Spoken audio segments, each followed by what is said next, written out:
Now, I don't want to get mystical or spooky, but it's as though something is at work to not allow us to be blinded and silenced. Something is at work to allow these ancient ideas to come back into the world. And Gnosticism has indeed come back into the world.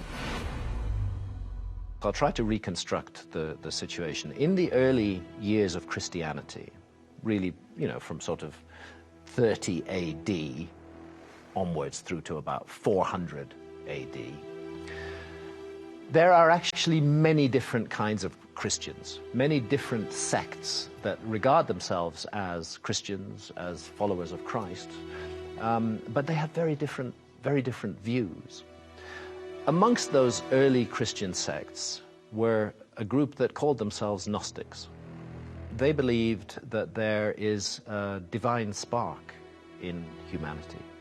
The Gnostic mission was to liberate that divine spark, to provide us with the saving knowledge, to lead us to the revelation that would help us to understand the true nature of things. Not the illusory nature that's been created to hoodwink all of us, but the real, true nature of things. What is life for Elon Musk? Now you can see a video game that's photorealistic, almost photorealistic, and millions of people playing simultaneously. And you see where things are going with virtual reality. If you extrapolate that out into the future with any rate of progress at all, then eventually those games will be indistinguishable from reality. They'll be so realistic, you will not be able to tell the difference between that game and the reality as we know it. Well, how do we know that that didn't happen in the past and that we're not in one of those games ourselves?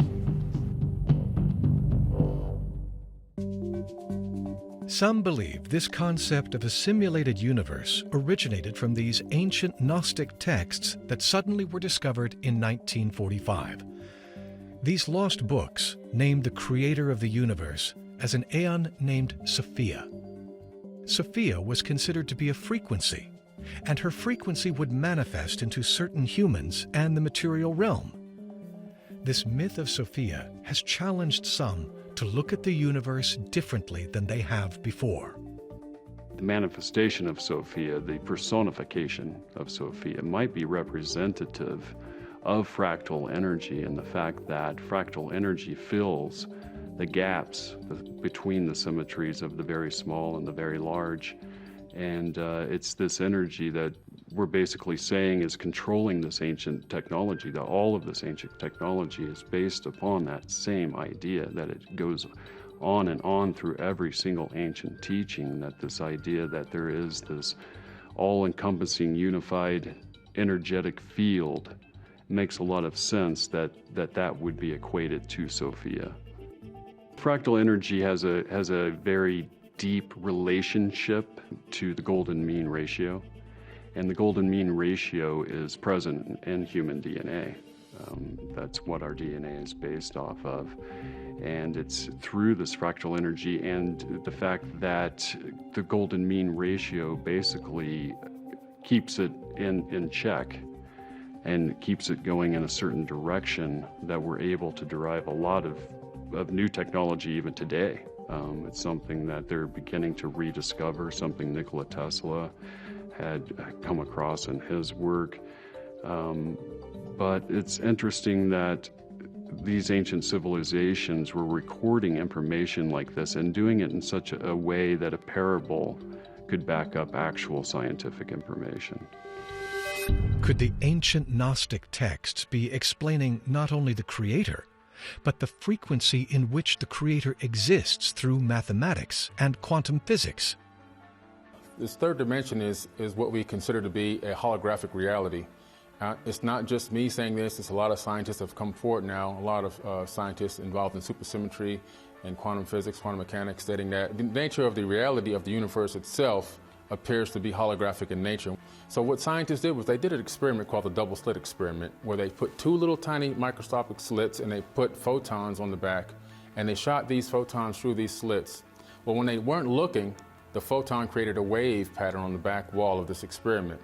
So they said, why? How can this be? How can individual photons create a wave pattern? So they went back and put a looking device, a camera, to see how the photons were going through these slits to create a wave pattern. They wanted to know how that could be.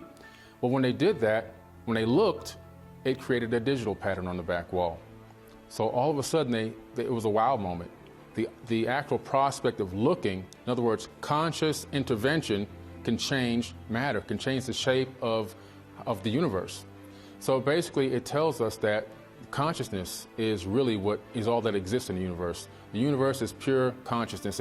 And what consciousness has actually done, it has actually recreated itself, or it actually split itself into pieces to experience itself subjectively. So consciousness wants to go out and it wants to create. And what it has done, it has gone out with these energies and it has created subjectively humans, planets, galaxies, so that it can experience itself from another perspective. And this is what we take from it from the quantum level in terms of these Sophia energies and some of these Gnostic energies. It appears that consciousness is the only thing that really exists and everything else seems to be an illusion. Nassim Harameyn's been doing some really interesting work which does tie in very much to the old view of the ancients and the Gnostics in that it explains how creation transpires. What he's talking about in more of a metaphysics or quantum level is how existence comes to be. It's cosmogony, so it's how the cosmos comes to form, which to the Gnostics was the flow of reality from eternity into nature and back. This flow is actually represented by the goddess Sophia. She is the flow of reality itself, coming out from the pre-existent state of spirit.